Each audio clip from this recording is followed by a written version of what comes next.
So the AA Driven 2018 Car of the Year is upon us. So today for Driven News, we're going to take you through the 10 nominees so that you can make an educated decision before we give you the real answer on the 12th of December.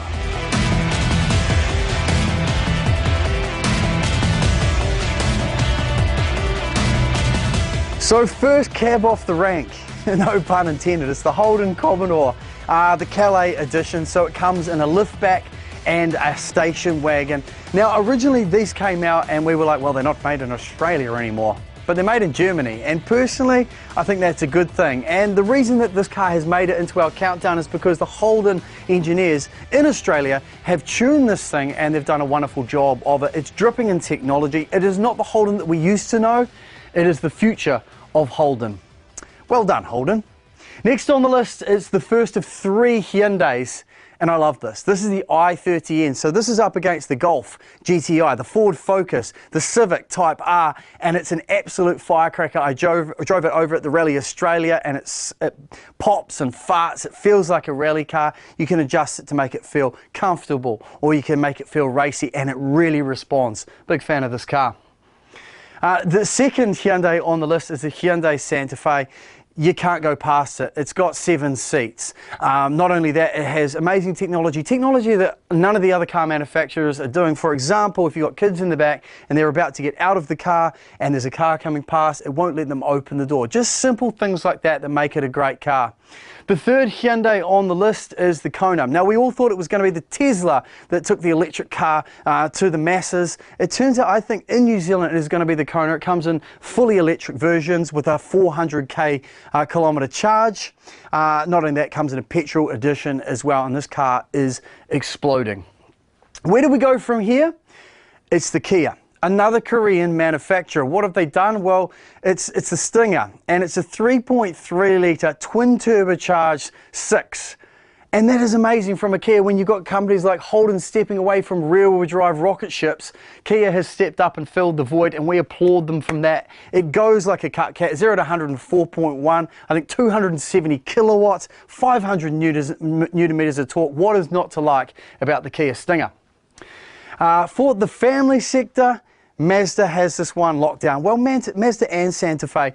So this is the CX-8. It is a diesel. It runs at 7 litres per 100 kilometres, a 6-speed manual with 7 seats.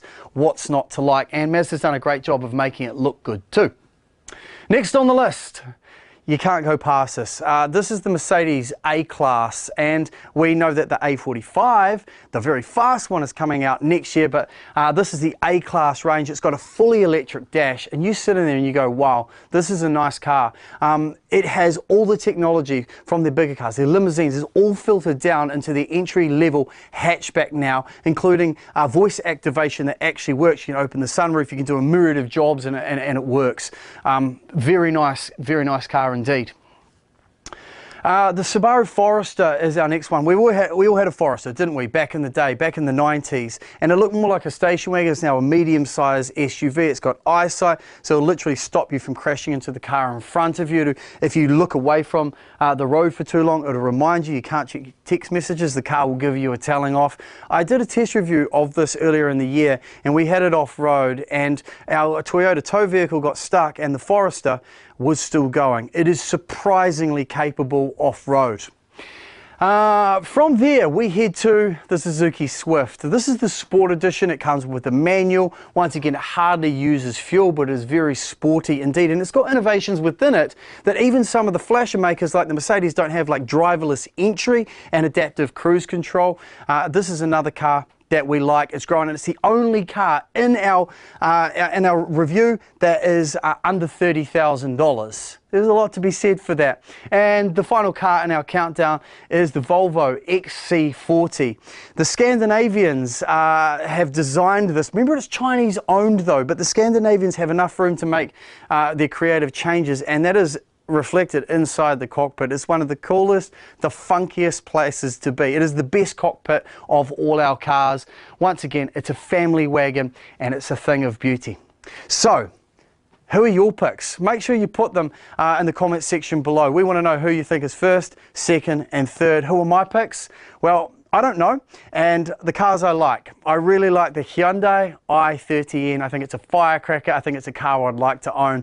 And on that performance notion, I'm going to go a hat tip to Kia because they're doing wonderful things. 3.3 litre rear wheel drive. It's everything we want in a car, so I like that. The car I think that is going to take it out this year, I think it's going to be the Mercedes A-Class. That's it there. That's my pick. What's yours? Let us know. And make sure if you need to buy and sell a car, there's only one place to do it, and that is driven.co.nz.